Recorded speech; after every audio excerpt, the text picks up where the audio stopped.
Hello, welcome back to Hunter Tuned. Today we're going to be working on my new EF Civic. So I picked up this EF hatch kind of at like the beginning of summer, and haven't really done anything with it. Haven't really had the time to mess with it, but I want to get this car up on the road and I want to drive it and have some fun. So I picked it up and it didn't really run the greatest. So I left it at my house for a little while, kind of played around with some things, and ended up bringing it out to the shop here and got it running. And I made a downpipe for it and I fixed some stuff on it. I picked the car up pretty much exactly how you see it here. It has pretty nice painted engine bay, and it has a B16 that is supposedly built with camshafts in it. It does have adjustable cam gears on it, and it does have an ATI super damper on the engine. So I got this car kind of already built, engine and stuff from what I know. I don't know exactly what's done to the engine. I don't know. Supposedly it's built. And I'm gonna take the guy's word for it because I don't know anybody that puts an ATI super damper on a stock bottom end. So let's just hope that it's got some good parts in it and that the head gasket seals. It looks like to me that it has a Felpro head gasket. You can see the blue. You can kind of see the blue there in the corner, but I could be wrong. I could be wrong. So when I got it, all the exhaust manifold bolts were like loose and stripped out. So I got a little bit longer bolt, and I just got some bolts from the hardware store, and I fixed the stripped ones by just running a slightly longer bolt to catch threads that are deeper in the cylinder head. Hopefully you guys can hear me when I talk like this. My camera, I don't know where the microphone is on it, and like it always tends to give me issues. But I ran a longer bolt to catch the threads that were still good farther down in the cylinder head, and that worked for the majority of the exhaust manifold bolts. I do still have a few that aren't perfect. This one's snapped off, and I think maybe one of them on the bottom is still stripped, but the majority of them are there. And yeah, so has an EM USA log manifold. I don't know what kind of wastegate this is. It looks like a Turbo Smart knockoff or something like that. And then it has a Garrett ball bearing 35R. So when I got it, it had a downpipe. It had like a 2-inch downpipe. I don't know if I still have it here or not. I think I pitched it. The way that they had the exhaust, they welded a pipe on the inside of the V-band, which typically I don't like to go any smaller than what the V-band is. I don't like to choke off the exhaust right at the turbo. I like to at least expand it out, and that's what I did here. I welded a 3-inch up pipe on here. So yeah, got that done. I crinkled this on accident. I was being stupid, and it fucking got messed up. So I might have to get a new piece, this hood latch piece here, but I plan on just removing it completely for now so I can get easier access to a lot of this stuff. And I'm going to be putting hood pins on this car because if you notice, it doesn't have a hood because they don't fit with these spikes on the struts there. So,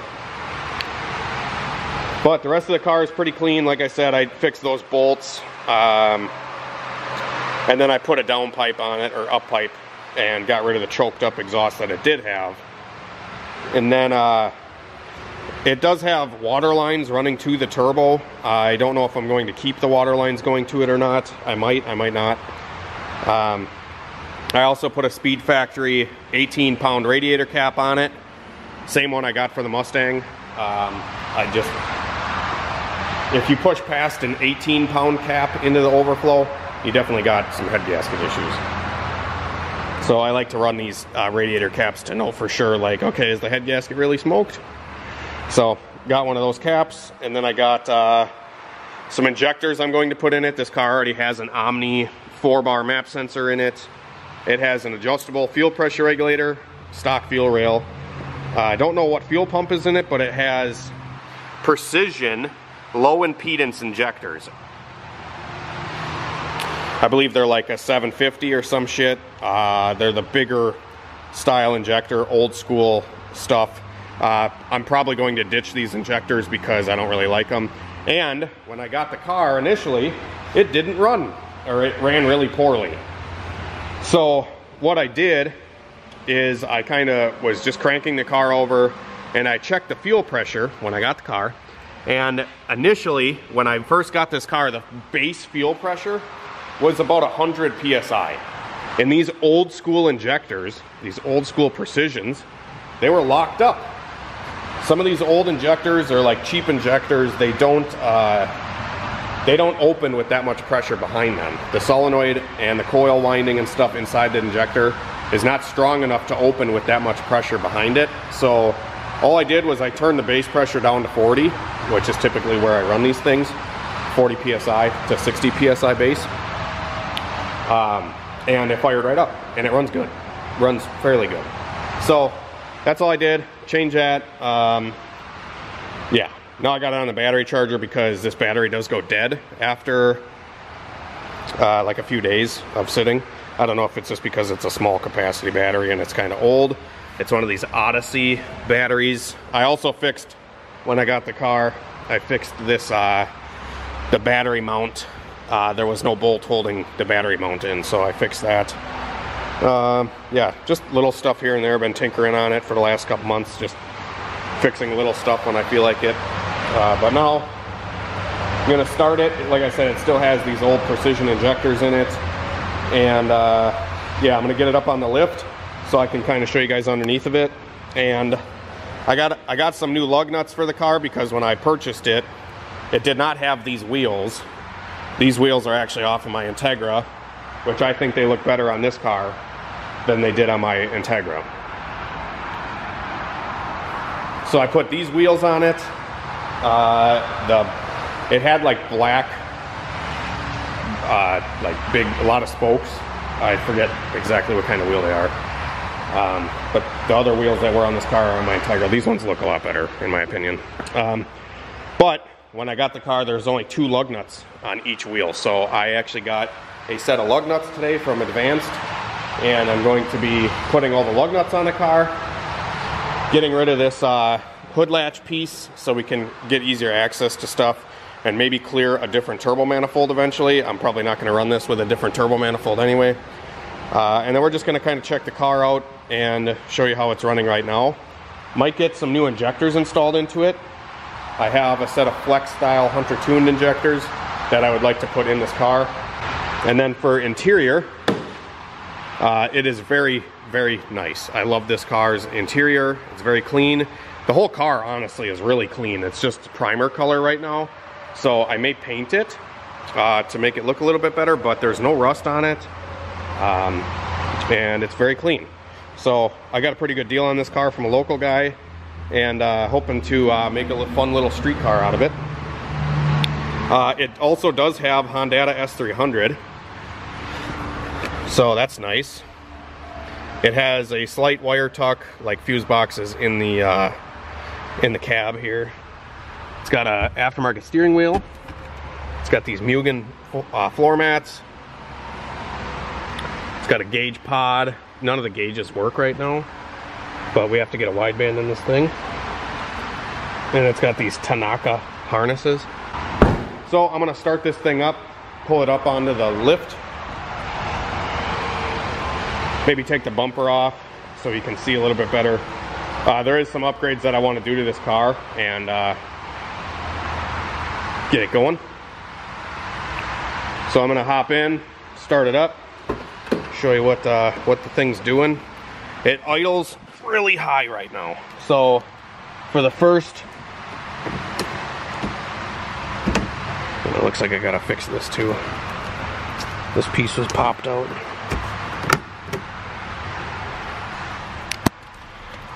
So I have this is the tune that was already in the car, so I haven't really tuned it or anything like that. And the check engine light bulb is yanked out of the cluster.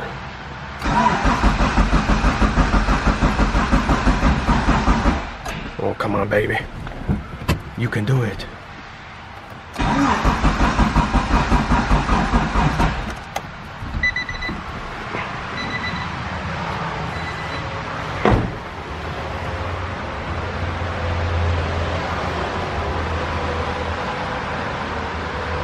I ended up having to use the distributor off of this for the yellow Integra. I don't think I've started it since, so I'm just making sure everything's plugged in right. Haven't started it in quite a while.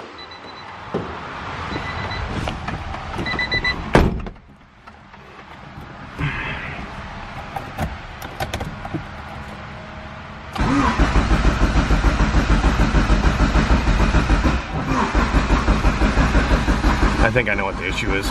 Yeah. So I'm gonna have to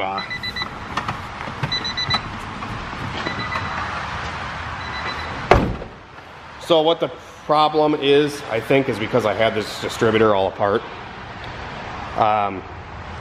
I set the keyway 180 degrees off on the distributor, because you can hear when it's cranking, it goes what,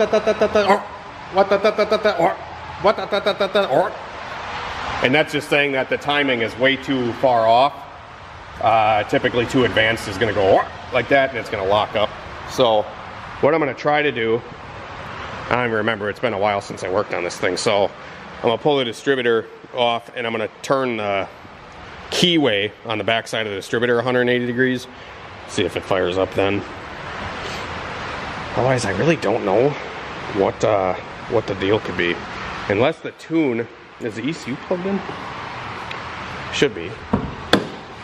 Unless I don't have the right tune on it. Because I had used parts out of this to work on the Integra as well, so maybe I didn't flash the tune for this back onto it. We should try that first. That sounds a lot easier.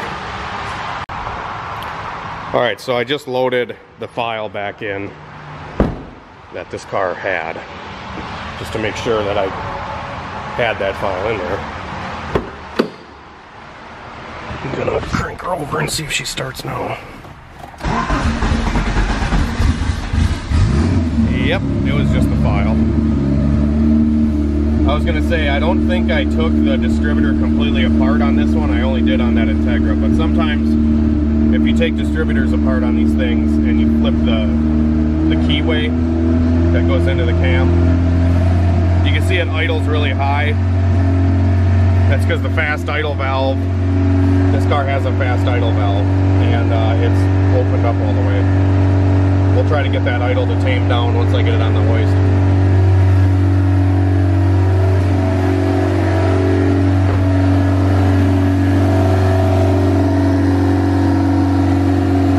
And with the fast idle valve, as soon as like coolant runs through it, it shuts it. So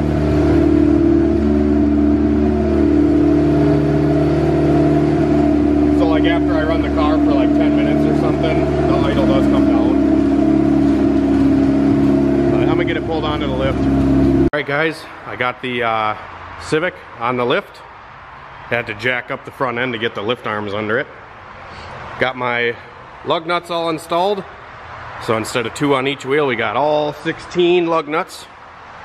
So that's pretty cool.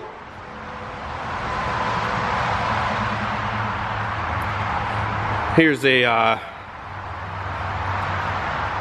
another look at the driver's side of the car.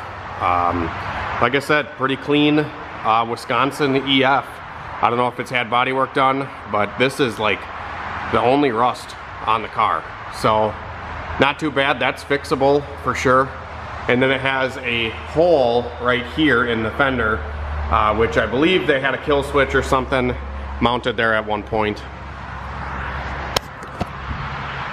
But yeah, so now that it's on the lift, I'm going to kind of show you underneath of it. It's got some control arms on it. Come on, light, focus. See if I can turn this light on if it's any better. Oh yeah, there we go.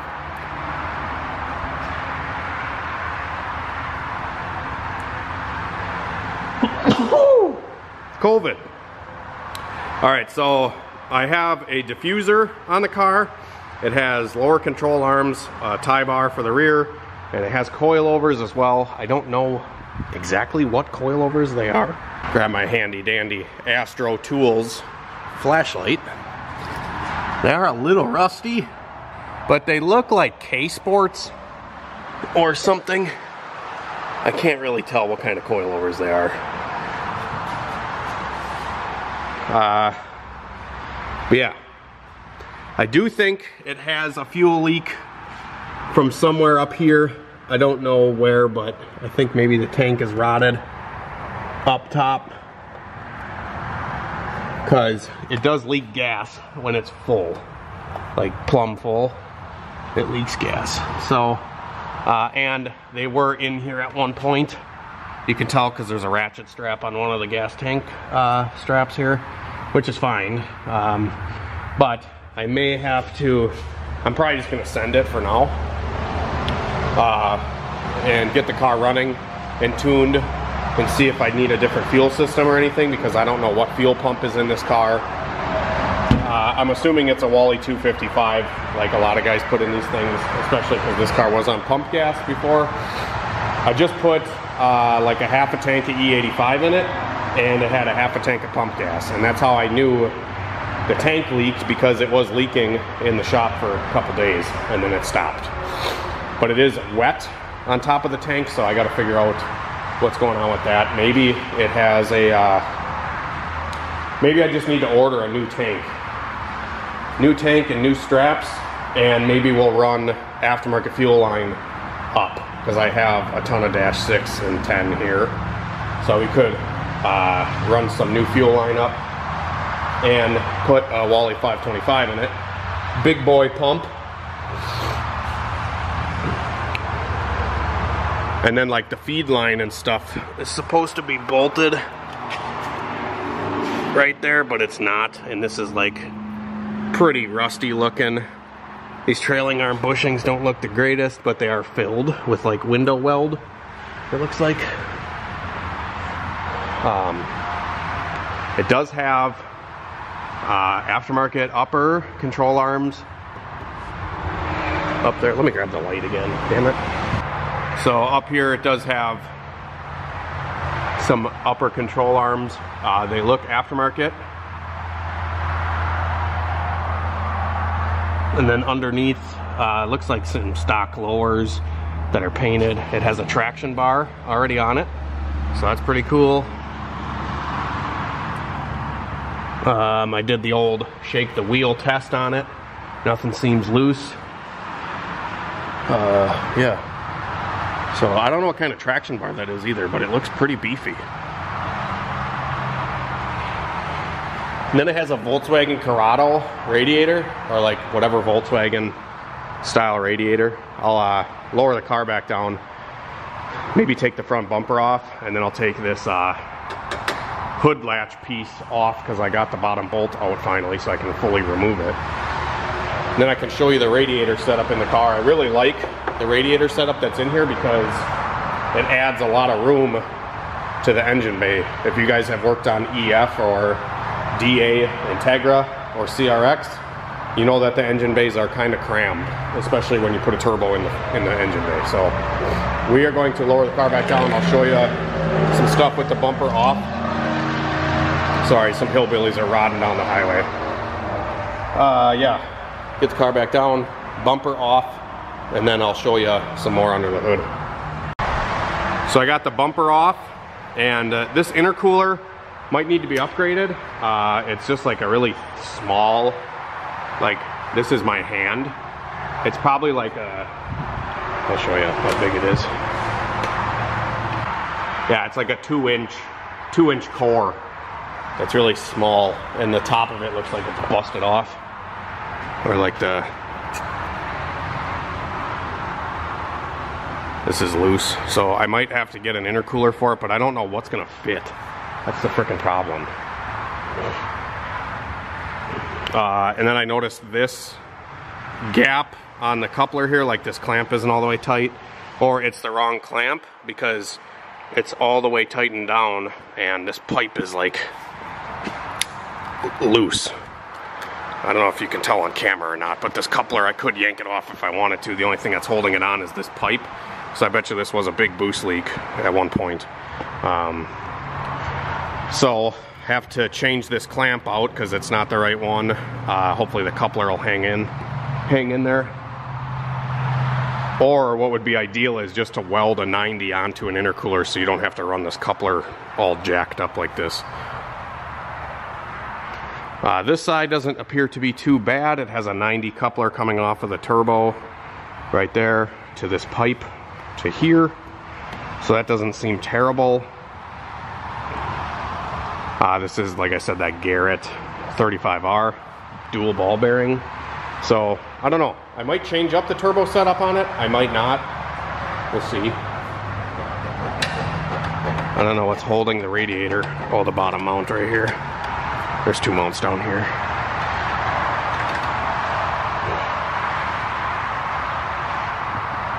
Like I said, I might go with like a top mount manifold. I love top mounts way better than these cast logs. Even a ram horn wouldn't be bad. And to clarify, I did buy this car as like a work in progress. I kind of bought it as a project. The guy did tell me it had some issues, so not mad about the purchase of the car or anything. I think it's a great little platform to start. Look how much more room there is now already. Look at that. Can fit fucking anything you want now. So we'll ditch that for now. Here's the radiator setup. Obviously it's nice and tucked away from everything. And I like how the cap is at the highest point already, so they're not very hard to bleed at all. And I like going through cars and setups before I tune them or before I drive them, obviously, because I want to make sure it's good to go, so when I get behind the wheel I can just smash my foot all the way through the floorboard and not worry. So that's kind of why I go through all the little shit that I do before I tune cars or drive them or anything. So yeah, I don't know if we're going to tackle the idle next to try to get that fast idle figured out, or what I want to do next. And I don't know if I tune it and shit with the setup that's on here and then see what it makes and then upgrade stuff later. I think that's probably what I'll end up doing. Alright guys, so I got this clamp replaced. I just used a worm gear clamp because I don't have any T-bolt ones this size at the shop right now, but this one should hold a lot better. There's no more gap and the pipe is actually tight now, it's not loose. So I bet you that was a boost leak, but the pipe wasn't actually blowing off because the battery box is holding the pipe snug against the intercooler, but it was probably leaking by. So that's all fixed. And then I just went over some of the other couplers and clamps to make sure that those are all good. I am checking over some vacuum lines and stuff. I might redo some of it, or at least zip tie the lines that are on the car just to make sure they're not going to pop off. Yeah, and then I think what we're gonna do to finish off today is I'm gonna try to get the idle sorted out a little bit better. The air fuel doesn't seem like way off or anything because it does idle fairly good and it runs fairly good, but I want to make sure that we can at least get the idle smoother and lower so it's not idling at 2500. Alright, so what I'm doing now is I got the 4 bolts removed on the throttle body, removed the intercooler pipe right here, and now I can get at the fast idle valve down here. So on these older throttle bodies, they have a fast idle valve that's bolted to the bottom. It's like a second idle air control valve, and over time they tend to vibrate and rattle themselves loose, which is allowing more air to be introduced behind the throttle body. So you could have the throttle body completely pegged off with a rag or something and it still idles. That's probably where it's coming from, or it's a leak on the throttle body gasket. But yeah, so there's 2 little screws down here that I'm removing. I got one of them out, I'm getting the other one out, and then I'll pick up with you guys and show you how to turn in the little plastic deal. I'm going to try to show this as best as I can, but there's this little, let me get a light, if I can, so you can see.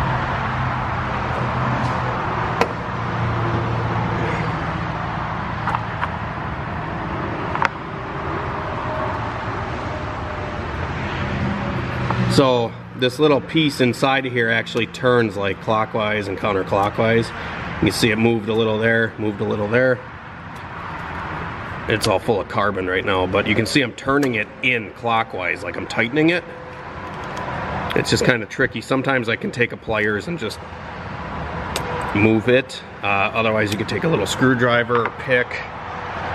Sometimes a snap ring pliers works too. If I had straight ends on this, I would use that.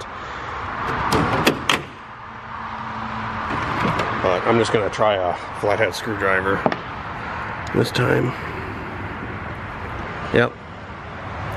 So you can see I'm turning it in. And you want to go until it bottoms out. You want to turn this thing all the way in. Sometimes they'll idle a little too low, but if that's the case, then I just adjust the throttle stop on the butterfly.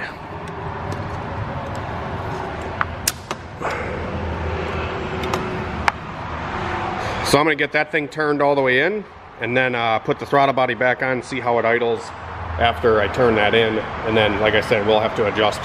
We'll fine tune it on the throttle stop where the cable goes.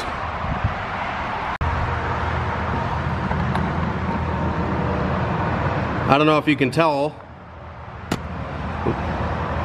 but that plunger inside of there is definitely a lot farther recessed down into the throttle body. Now, it's all the way turned in. It won't turn in anymore. I'm going to put all this back together. We'll fire the car up and see how she is.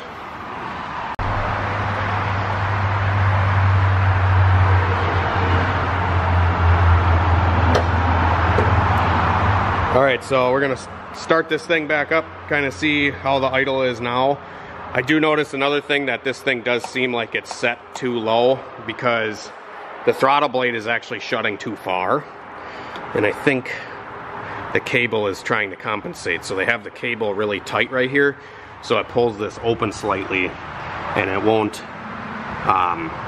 stick. So like if I slam it shut, if you listen, there's like a stick right at first. So if your pedal is really hard to push like right away and then it frees up real nice, it's because this is set too tight.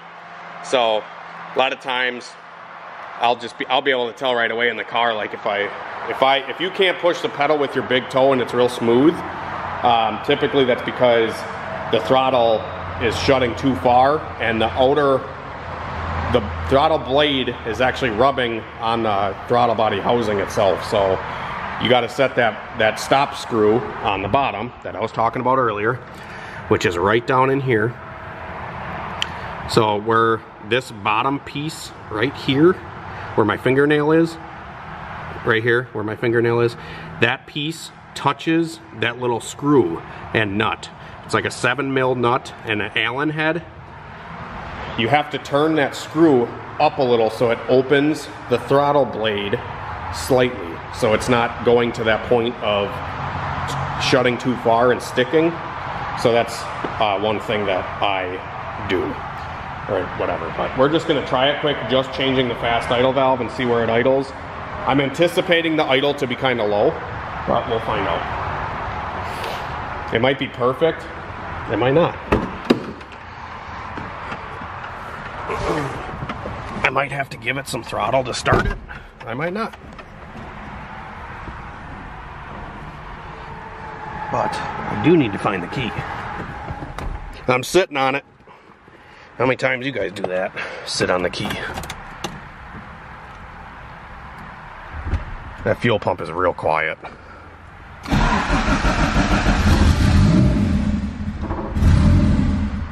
Yeah, it's dying. I'm gonna hover my foot on the gas to get it to idle. My foot is on the gas right now, holding it at like 1500 if I let off. The idle air control valve. The idle air control valve is actually doing this work for me right now. It's bumping the idle up through the idle air control. That's why it's idling right now. But way lower idle. But if I blop the throttle and let off, it'll probably die because the idle air control valve can't keep up, or it can't react fast enough. So that's why I always set the idle with that throttle stop, like I was telling you guys. It's so important on these cars to get them to idle right. See, it dipped. RPM dipped a little low and then came back. So, but now it's idling good.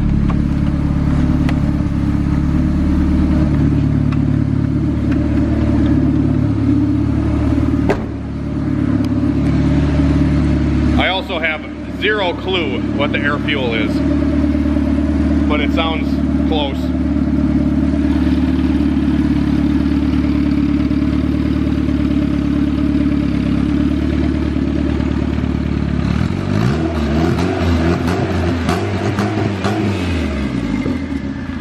Never mind, she sounds a little lean. If I just crack it, it wants to sputter out.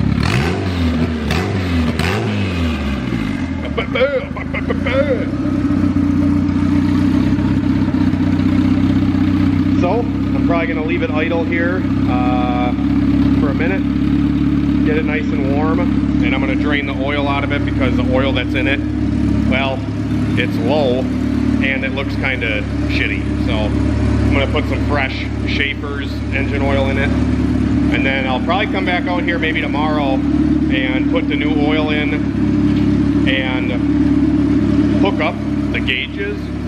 So I have a brand new AEM wideband that I'll put in it, and then I have the boost gauge works but the light doesn't on the boost gauge, and then the oil pressure gauge does not work either. So I might pick up an oil pressure gauge or see if I can get that one to work, but I don't think there's any fittings coming out of the gauge going down to the car.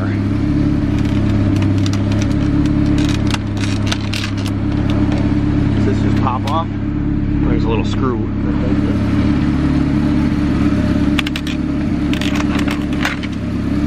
Yeah, as you guys can see, there's nothing going to this gauge. So what I'll have to do is I can either go get, AutoZone actually sells, sorry if you couldn't hear me, AutoZone actually sells replacement oil pressure line for these gauges. So I might just go get that from AutoZone so I can make this oil pressure gauge work. And obviously the light wasn't hooked up, so can hook that up. This gauge will work then. And then the middle one is going to be my wideband, which this one had an Innovative in it. Anybody wants this, I'll sell it to you. I don't run Innovative. There's no sensor either, but yeah, I don't know. I don't think there's any power going up to this stuff. And then the boost gauge works, but doesn't light up. So I'm gonna try to tackle these gauges tomorrow, get all those working, and then I'll probably pull the gauge cluster out and I'll swap like the seatbelt light in the cluster for the check engine light, because I want to know if the check engine light ever comes on. I don't want to just take the bulb out. So I'm going to make sure. And the only reason I know that the bulb is out of it is because when I turn the key, the check engine light does not come on and then flash off. And I use it a lot for diagnosing these things. So always keep your check engine light bulb in the car. So yeah, that's going to be it. This is my little EF, guys. Hopefully you like it. Hopefully you're excited. I'm a little bit more excited to work on this thing, and I might upgrade the turbo kit, but I think once I get all these little bugs worked out, get the gauges working, and tidy up the car a little bit more, I plan on maybe tuning it with what it's got, and then upgrading stuff later. So it'll kind of be a little series with this car. But thanks for watching, guys. Have a great night and a better tomorrow. We'll see you later.